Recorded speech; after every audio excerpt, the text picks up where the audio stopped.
नमस्कार dear students, KL polytechnic की online class में आपका स्वागत है।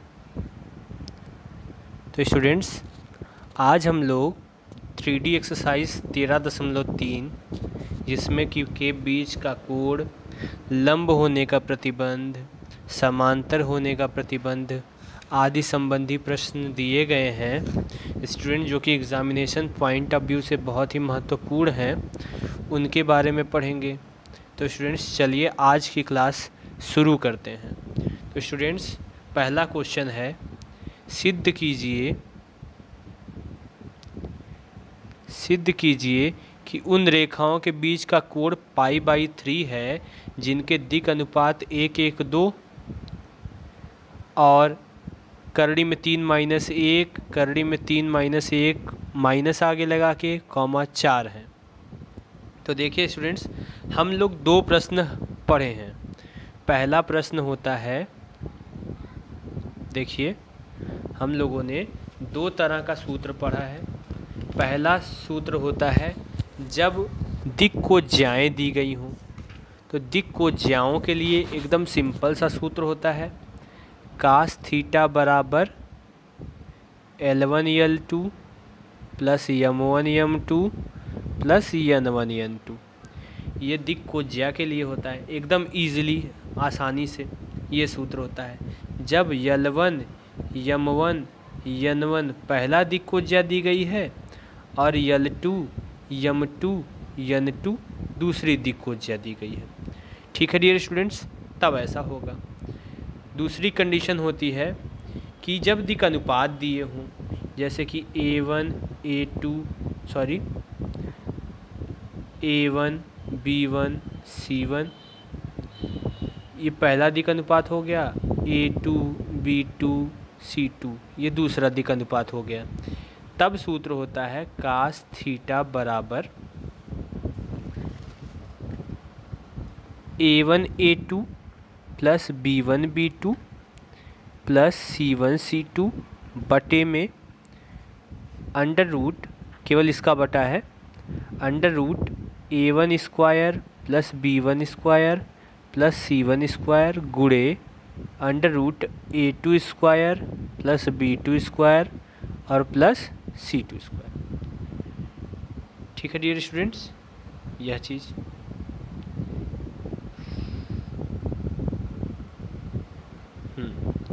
तो ये दो सूत्र हो गए। अब इसमें से क्वेश्चन में ये समझिए कि क्या दिया है, दिक् अनुपात दिया है, तो अनुपात वाला सूत्र लगेगा और हमको कोण निकालना है π/3 यानी 60 अंश आना चाहिए। और 60 अंश यानी कास 60 अंश, और कास 60 का मान होता कितना है, 1/2 होता है। ठीक है, तो यहाँ पर अब तुरंत हम लोग आ जाते हैं। A1 बराबर 1, B1 बराबर भी 1 और C1 बराबर 2।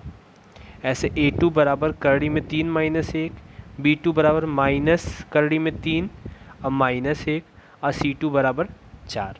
ये हो गया। अब जब हम लोग सूत्र में रखते हैं तो सूत्र पहले लिख लें। सूत्र है कास थीटा बराबर A1 A2 plus B1 B2 plus C1 C2 बटा में करड़ी में A1 square plus B1 square plus C1 square गुणे दूसरी करड़ी में A2 square plus B2 square plus C2 square. अब मान रखते हैं, A1 का मान 1 है तो 1 रखा, 1 गुणे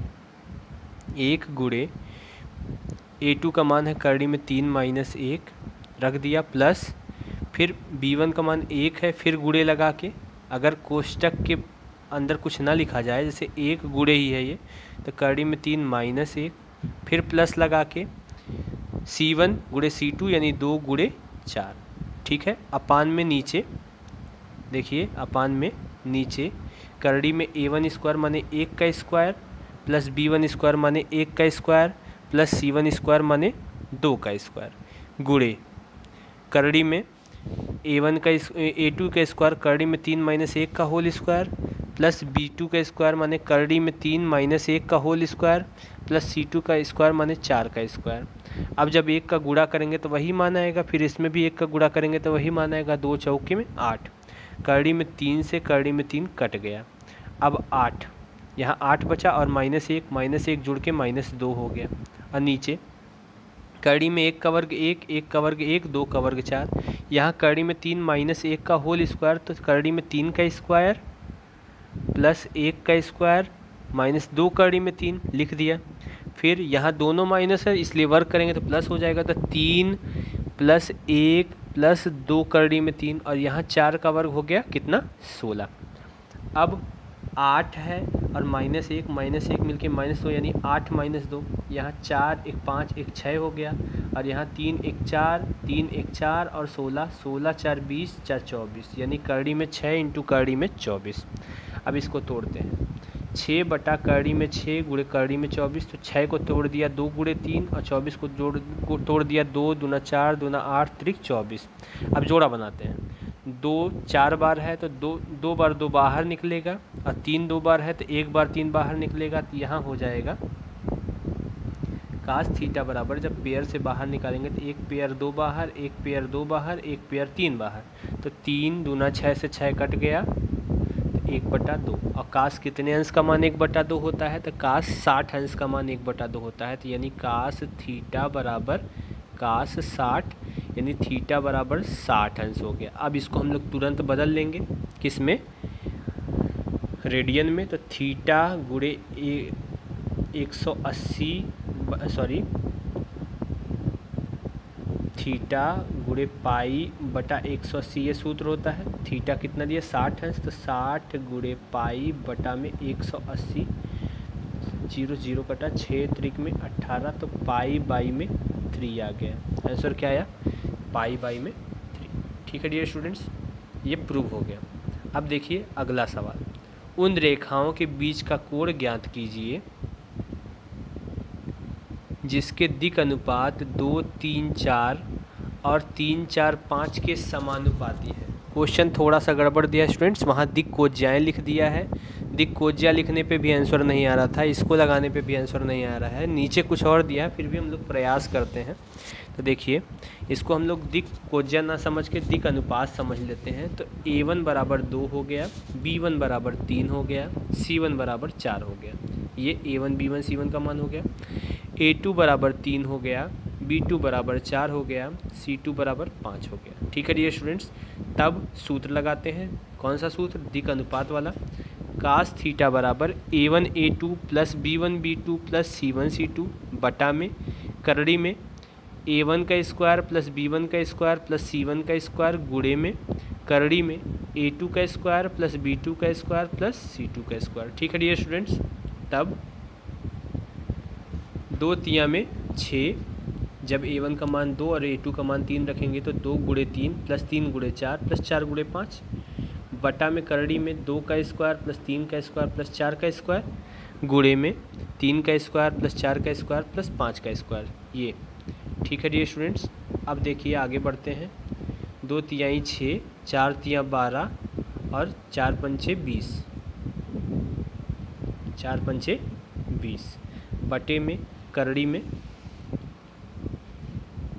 2 का स्क्वायर 4, 3 का स्क्वायर 9, 4 का स्क्वायर 16 और दूसरे करड़ी में 3 का स्क्वायर 9, 4 का स्क्वायर 16, 5 का स्क्वायर 25, तो 6 12 6 18 20 38 हो गया, बटे में 9 4 13 और 16 39 हो गया, सॉरी 9 4 13 10 23 6 29 है, ये 29 है 29, और यहाँ 16 9 25 25 50, तो 38 बटा करड़ी में 29 इंटू करड़ी में 50, ये आंसर होगा कोण बराबर, क्योंकि इसका मान निकल नहीं सकता, इसलिए यदि आप चाहें तो इस प्रकार से लिखेंगे, थीटा बराबर कास इनवर्स 38 बटा में करड़ी में 39 इंटू करड़ी में 50। ठीक है डियर स्टूडेंट्स, करड़ी में 39 इंटू करड़ी में 50, यही आपका आंसर होगा।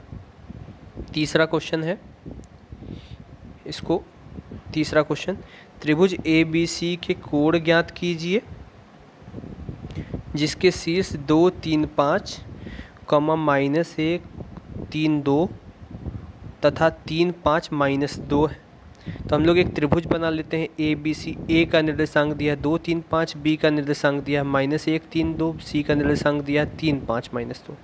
तो हम लोग क्या करते हैं, यहाँ कोण निकालना है इसलिए हम लोग निकालते हैं ए बी का दिक् अनुपात। ए बी का, देखिए ए बी का दिक् अनुपात। तो जब ए बी लिखा रहेगा इसका मतलब बिंदु बी में से बिंदु ए घटाना है। तो -1 में से -2 घटा, कॉमा 3 में से 3 घटा, कॉमा 2 में से 5 घटा। तो -1 और -2 जुड़ेगा तो -3 हो जाएगा, 3 में से 3 घटेगा तो 0 हो जाएगा, 2 में से 5 घटेगा तो -3 हो जाएगा। यानी ए बी का निर्देशांक हो गया, दिक् अनुपात हो गया -3, 0, -3। ऐसे ही बी सी का निकालते हैं। तो सी में से बी घटा लेंगे तो 3 में से -1 घटेगा, कॉमा 5 में से 3 घटेगा, कॉमा -2 में से -2 घटेगा। तो 3 और 1 जुड़ जाएगा, 4 हो जाएगा यहाँ पर, और 5 में से 3 घटेगा, 2 हो गया, और -2 में से -2 घटेगा तो -4 हो गया, यानी 4, 2, -4 आ गया। ठीक है डियर स्टूडेंट्स, आगे बढ़ते हैं। सी ए बराबर हो गया, ए में से सी घटाना है, 2 में से 3 घटेगा तो -1 आएगा, फिर 3 में से -5 घटेगा तो -2 आएगा, 5 में 2 जुड़ जाएगा तो 7 हो जाएगा।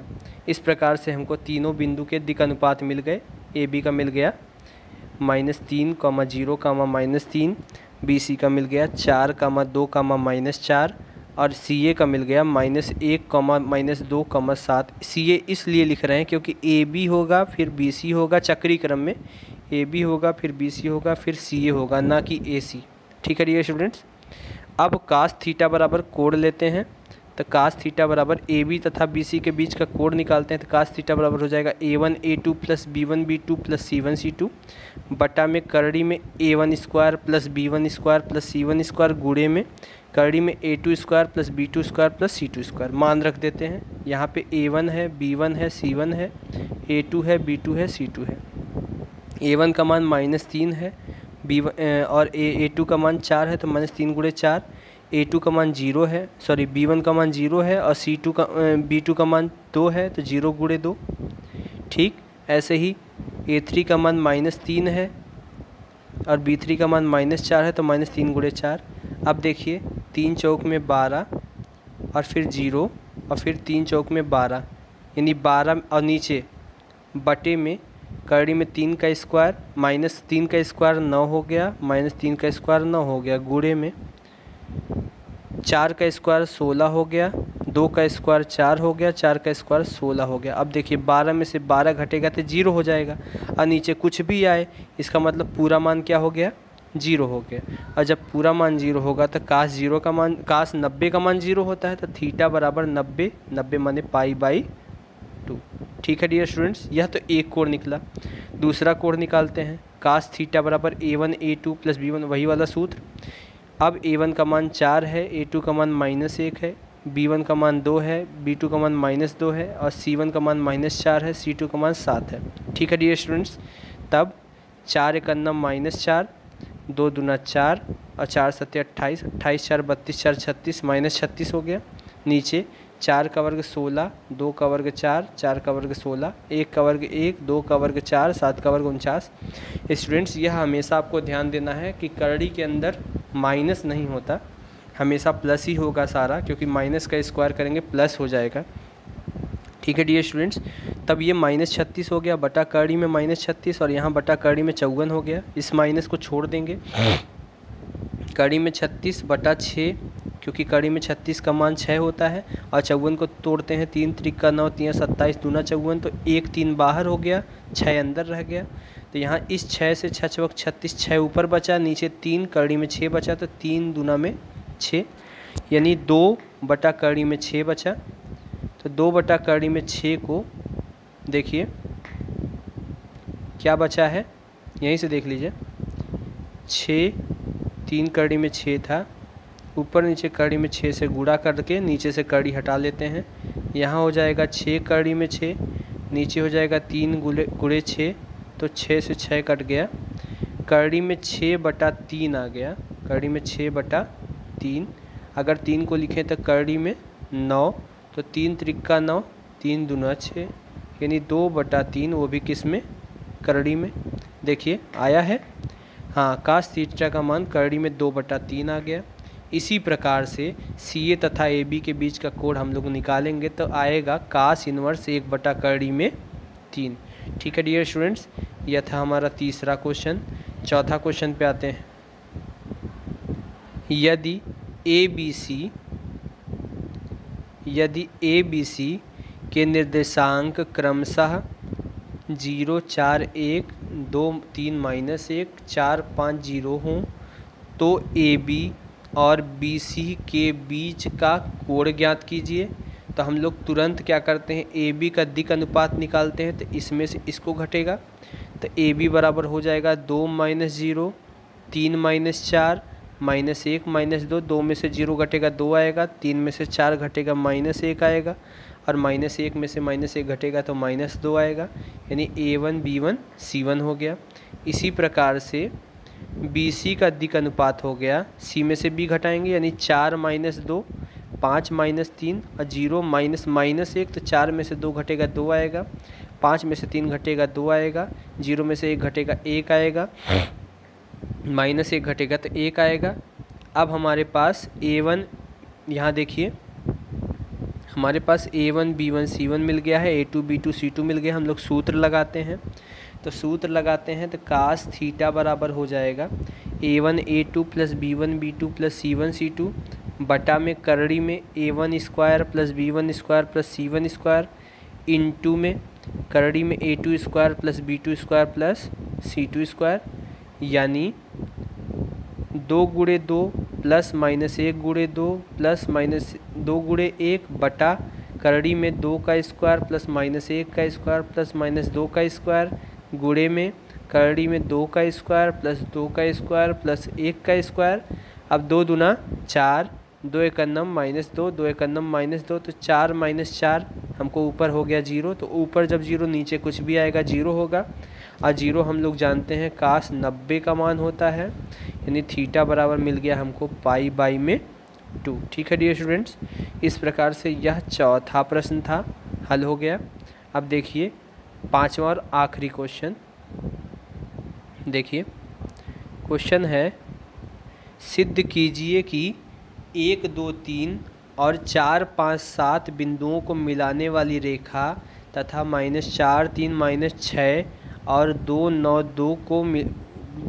2 बिंदुओं को मिलाने वाली रेखा समांतर है। अब देखिए यहाँ पर स्टूडेंट्स, समांतर के लिए कंडीशन होती है L1/L2 बराबर M1/M2 बराबर N1/N2, और लंब के लिए कंडीशन होती है L1L2 plus M1M2 plus N1N2 बराबर 0। ठीक है डियर स्टूडेंट्स, तब देखिए माना ए बिंदु का निर्देशांक 1, 2, 3 है, बी का निर्देशांक 4, 5, 7 है, सी का निर्देशांक -4, 3, -6 है, और डी का निर्देशांक 2, 9, 2 है। तब ए बी का दिक् अनुपात होगा, बी में से 1 घटेगा 4 - 1, 5 - 2, 7 - 3, तो हमको मिल गया 4 में से 1 गए 3, 5 में से 2 मिल गए 3, 7 में से 3 गए 4, हमको 3, 3, 4 मिल गया। ए बी का दिक् अनुपात, सी डी का दिक् अनुपात होगा डी माइनस सी, तो 2 - 4 है, तो 2 माइनस प्लस हो जाएगा, 2 + 4 हो जाएगा, 9 - 3 हो जाएगा, और 2 प्लस माइनस प्लस हो गया, 2 + 6 हो जाएगा, तो 4, 2, 6 हो गया, 9 में से 3 जाएगा 6 हो जाएगा, और 6, 2, 8 हो जाएगा, तो 6, 6, 8 हो गया। ठीक है डियर स्टूडेंट्स, ए बी की दिक् को जाएं तो हम लोग जानते हैं दिक् अनुपात से हम लोग प्रतिबंध नहीं निकाल पाएंगे, तो हम लोग दिक् कोज्या निकालते हैं। तो ए बी की दिक् कोज्या होगी ए माने वह जो बिंदु है 3 बटा करड़ी में 3 का स्क्वायर प्लस 3 का स्क्वायर प्लस 4 का स्क्वायर, ये बिंदु मिल गया L1। ऐसे ही 3 बटा सेम हर सबका समान होगा और 4 बटा सेम। ठीक है, तो ये हमको मिल गया 3 बटा करड़ी में 3 का स्क्वायर प्लस 3 का स्क्वायर प्लस 4 का स्क्वायर, 3 बटा करड़ी में 3 का स्क्वायर प्लस 3 का स्क्वायर प्लस 4 का स्क्वायर, 4 बटा करड़ी में 3 का स्क्वायर प्लस 3 का स्क्वायर प्लस 4 का स्क्वायर, यानी 3 बटा करड़ी में 34, 3 बटा करड़ी में 34, 4 बटा करड़ी में 34। इसी प्रकार से सी डी की दिक् को जाएँ 6 बटा करड़ी में 6 का स्क्वायर प्लस 6 का स्क्वायर प्लस 8 का स्क्वायर, 6 बटा कड़ी में 6 का स्क्वायर प्लस 6 का स्क्वायर प्लस 8 का स्क्वायर, 8 बटा कड़ी में 6 का स्क्वायर प्लस 6 का स्क्वायर प्लस 8 का स्क्वायर, यानी 6 बटा 6 36, 6 का 6 में यानी 36, 36 72 और 64, 72 और 64 हो गया, 4 2 6 7 6 13 136, 6 बटा कड़ी में 136, 8 बटा कड़ी में 136। ये है L2 M2 N2, ठीक है, L2 M2 N2। तो समांतर प्रतिबंध L1 बटा L2 बराबर M1 बटा M2 बराबर N1 बटा N2, यानी 3 बटा कड़ी में 34 बटा में 6 बटा कड़ी में 136, फिर 3 बटा कड़ी में 34 बटा 6 बटा कड़ी में 136, 4 बटा कड़ी में 34 बटा 8 बटा कड़ी में 136। तो 3 51 3 दूना 6 कट गया, ये कड़ी ऊपर गई, 2 ऊपर गया, फिर बाहर का बाहर अंदर का अंदर, बाहर का बाहर अंदर का अंदर, 3 दूना 6 4 दूना 8, तो आएगा कड़ी में 136 बटा 2 कड़ी में 34, इसका भी मान वही, इसका भी मान सेम, इसका भी मान सेम, यानी कंडीशन हमारी फॉलो हो गई। L1 बटा L2 बराबर M1 बटा M2 बराबर N1 बटा N2, ये कंडीशन होती है और यह कंडीशन का अनुपालन हो गया। ठीक है डियर स्टूडेंट्स, उम्मीद है आज की क्लास आपको एकदम अच्छे से समझ में आई होगी। तो स्टूडेंट्स, ये आपको PDF प्रोवाइड कर दिया गया है पूरा, आप लोग व्हाट्सएप ग्रुप के ज़रिए जुड़ के PDF ले लेंगे, वीडियो देख करके उसको अच्छे से समझ लेंगे और ये एक्सरसाइज ख़त्म होती है। इस प्रकार से हम लोगों का चैप्टर 13 समाप्त होता है, निर्देशांक, दिक्, कोज्जाएँ एवं दिक् अनुपात। तो स्टूडेंट्स, अगला लेक्चर आपको समतल पर मिलेगा, एकदम ध्यानपूर्वक देखिएगा और समझिएगा ताकि एकदम अच्छे से आपका तैयार हो सके। Thanks for watching dear students.